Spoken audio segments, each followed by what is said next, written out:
The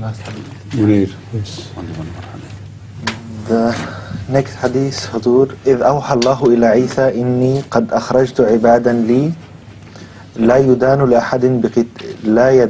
لأحد بقتالهم.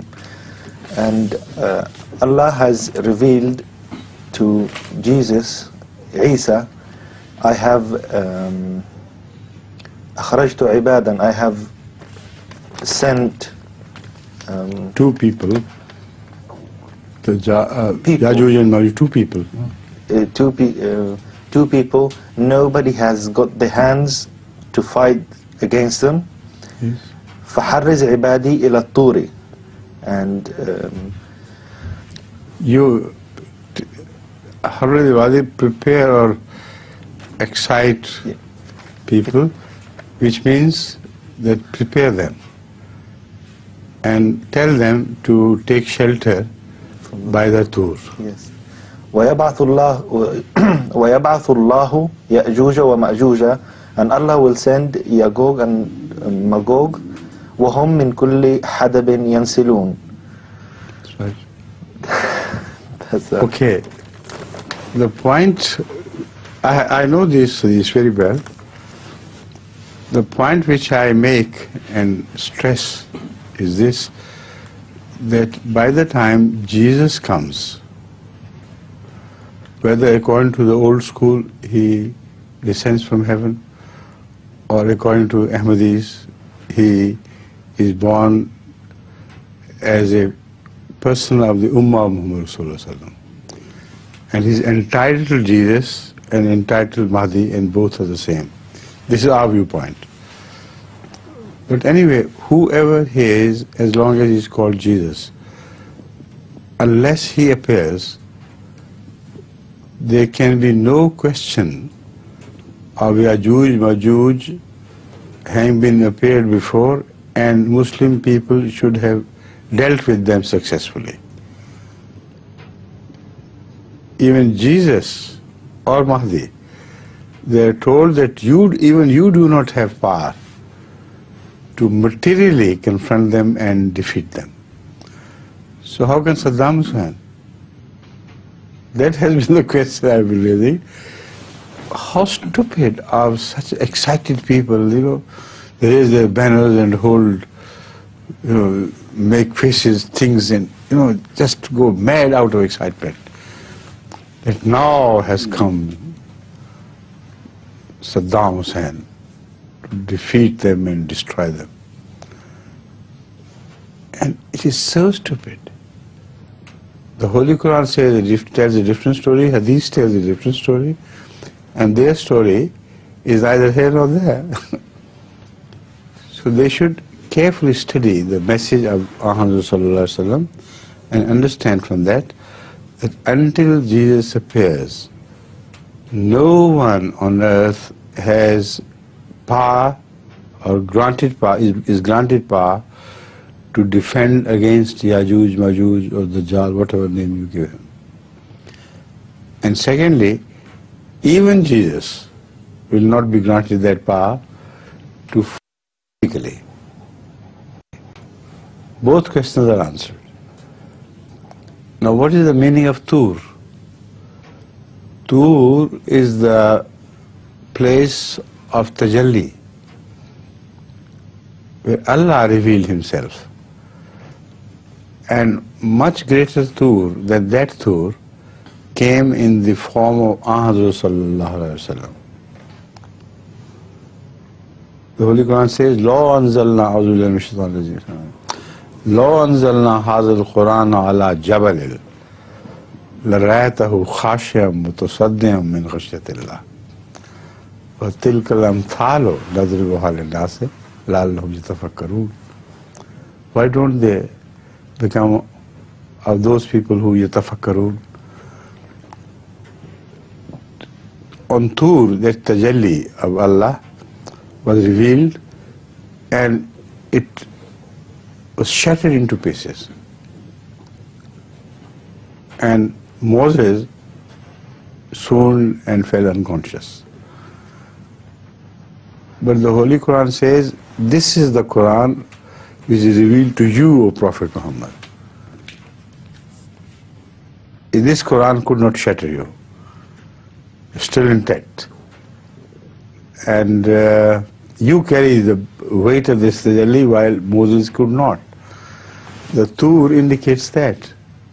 The whole story of what happened there is recollected. And that shows that seek shelter in the Quranic teaching. By Tur, I'm very sure it does not apply to any mountain anywhere in the world. Because no mountain can give shelter against Dajjal and its bombardment and nuclear holocaust and this and that. It's just too naive to think that there would be a mountain which will provide shelter to Muslims at such time and Jews at such time, and he'll escape their wrath if they have their wrath on him. So Tur can only mean, in this context, tajalli of God which appeared on Prophet Muhammad ﷺ as the Holy Quran. So it said, Jahid bihim jahadan kabira. You have you should launch a war against them with the Holy Quran. You should seek shelter in the teachings of the Holy Quran. If you do that, then God will see to it that you are successful. It may take time, indeed, because the Quran, when it was revealed previously, it did not give fatah to the Muslim, provide fatah to the Muslims immediately as it was revealed. For the first 13 years, Rasulullah remained a target of persecution. So people should not be too hasty to draw conclusions from these traditions. They only give you the right path. They only tell you what to do. And in this case, this hadith means that the Messiah and his followers, they should seek shelter in the Quranic teaching, where the Quran prevents them from taking the physical means to fight the enemy. They should remain aloof. And where the Quran tells them to say prayer, then the prayer is the answer. So this is the real application of this hadith in totality, which I believe is true. And who doesn't agree with me, let him fight out. Let him take the sword in his hand and destroy America. Please. I have drawn this inference that tajalli in this case was the Quran. And Tur was the heart of Hazrat Muhammad Rasulullah. Now, I am not doing it from my own self. I am drawing this conclusion based exactly on the Holy Quran, which says, A'udhu billahi minash shaitanir rajim, Inna aradna al-amanata al-amana ala samawati wal ardi wal jibali fa abayna an yahmilnaha fa hamalaha al-insan wa ashfaqna minha fa hamalaha al-insan. Who is al-insan except Hazrat Muhammad Rasulullah? So that tajalli which previous prophets, the spiritual people, are as-sawa, and great prophets among them, like they are referred to as Jibal, they were afraid. And the worldly people, of course, represents the worldly people. They could not carry al-amana. But Muhammad Rasulullah did. So he is greater than that Tur which is mentioned. He is the greatest human jabal that was ever created by Allah. And he accepted it and delivered the goods because it is called al-amana.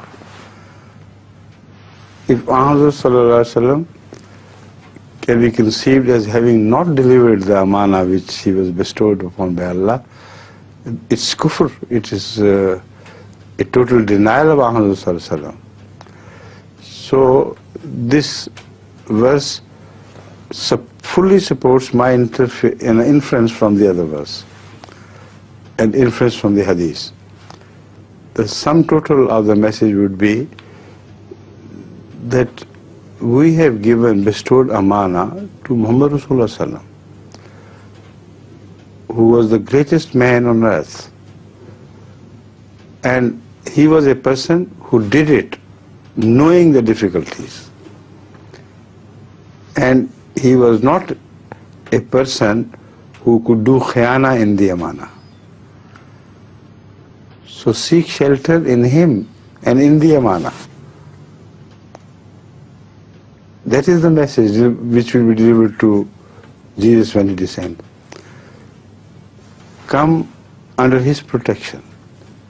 Come under the protection of the Quran, and you have no fear. And pray. Specific instruction would be to pray. Now people think that prayer is just an additional something. It does not bring about huge changes in the world. It is they are wrong absolutely. When Allah has specifically mentioned that even Jesus cannot successfully fight and frustrate the invasion of Dajjal or Yajooj, Majooj, then what can be done about it? Only Allah can do it. And if only Allah can do it, then you must pray. Without prayer, it cannot be brought about. So whenever these things happen, for instance, Iraq was threatened or other Muslim countries are facing problems, I specifically make it binding on me to pray earnestly during the night hours, and I understand because this is the message delivered to Mahdi according to Muhammad sallallahu alaihi wasallam. So this is what the followers of the Imam Mahdi should always do. When you pray, things begin to happen. And in this case, when people were dancing in the streets, we Ahmadis were praying, and Allah has saved Iraq from further cruelty being perpetrated against it. But still, it's time for prayer. We must pray on, because the danger is still hovering over the Iraqi people. They are very cruel people with whom we are dealing. Immensely cruel and unscrupulous. One man, Saddam, challenges their authority, and they make the whole country suffer, even poor innocent children. What justice is in that? Absolutely no justice. If they want to destroy Saddam, go ahead, let them do if they can. But if they can't, they have no right to make the people, poor innocent people of Iraq, suffer for whatever they call the folly of Saddam Hussein. This is not true. This is not honest. If some European countries and Russia and China disagree with Clinton's policies, and they do, if they had power, did they have right to make all Americans suffer for that? This is what the big people, proud people should try to understand. So I hope things will improve and things will become better. But if they really suffer for the people of Iraq, they should pray. That is my message.